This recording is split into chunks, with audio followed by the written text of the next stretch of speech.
ഞാനും കൂടി യാത്ര പോവാണേ. അല്ലു, നമ്മൾ എങ്ങോട്ട് പോണത്? ബുധങ്കി പോണ്ട.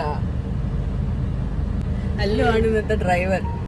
എവിടെ പോകണം, എന്തിനു പോകണം, എങ്ങനെ പോകണം ഇത്യാദി കാര്യങ്ങളിലൊന്നും യാതൊരുവിധ ഐഡിയ ഇല്ലാതെ ചുമ്മാ കറങ്ങാൻ ഇറങ്ങിയതാണ് ഞാനും അല്ലുകുട്ടനും. പിന്നെ അല്ലുകുട്ടൻ്റെ അച്ഛനും കൂടെ ഉണ്ട് കേട്ടോ.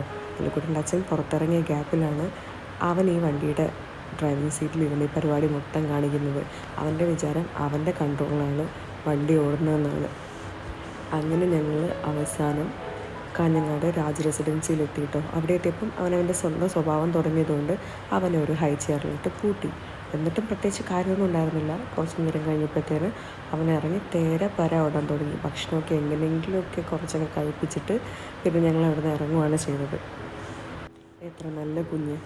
അങ്ങനെ ഞങ്ങൾ കാസർഗോഡ് വരെ ചുമ്മാ പോയിട്ട് വരാമെന്ന് തീരുമാനിച്ച് വണ്ടി ഓടിച്ച് പോയിക്കൊണ്ടിരുന്നപ്പം വഴിയിൽ എന്തായിരുന്നു പ്രത്യേകത എന്നറിയില്ല, പക്ഷേ പല മദ്രസകളിലെയും കുട്ടികളിങ്ങനെ എന്തൊക്കെയോ കലാരൂപങ്ങളൊക്കെ ആയിട്ട് നിൽക്കുന്നുണ്ടായിരുന്നു. പിന്നെ വലിയ ആൾക്കാരും ഉണ്ടായിരുന്നു. ഞങ്ങൾ തിരിച്ച് വരാൻ നേരത്ത് ഇതേ സ്ഥലത്ത് തന്നെ ഇവരൊക്കെ കൂടി ദഫ്മുട്ട് അവതരിപ്പിക്കുന്നുണ്ടായിരുന്നു കേട്ടോ. ഞങ്ങൾ കുറച്ച് നേരമൊക്കെ കണ്ടു. പിന്നെ ശബ്ദമൊക്കെ പല്ലു കരഞ്ഞു തുടങ്ങിയപ്പോഴാണ് ഞങ്ങൾ തിരിച്ചു വന്നത്.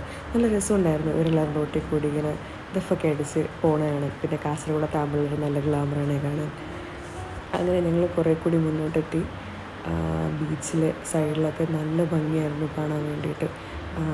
സൺസെറ്റിൻ്റെ ടൈമാണ്. അങ്ങനെ ഞങ്ങൾ തൃക്കണ്ണാട് അമ്പലത്തിൻ്റെ അടുത്തൊക്കെ ഒന്ന് എത്തിയപ്പോഴത്തേനും കുറച്ച് നേരം വണ്ടി നിർത്തി.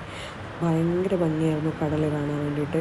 മേഘങ്ങളൊക്കെ പ്രത്യേകം നല്ല ഭംഗിയുള്ള രൂപങ്ങളിലൊക്കെ ഇങ്ങനെ നിന്ന് അത് പറഞ്ഞറിയിക്കാൻ പറ്റില്ല. അത് നേരിട്ട് തന്നെ കാണണം. എൻ്റെ ക്യാമറയ്ക്ക് അത്ര ക്വാളിറ്റി ഇല്ലാത്തതുകൊണ്ട് ആ വിഷ്വൽ അത്രയും കിട്ടിയിട്ടില്ല. ആകാശമൊക്കെ കാണാൻ നല്ല രസമായിരുന്നു. അങ്ങനെ ഞങ്ങൾ കുറച്ച് നേരം തൃക്കണ്ണാട് ക്ഷേത്രത്തിൻ്റെ മുന്നിലൊക്കെ നിന്നു.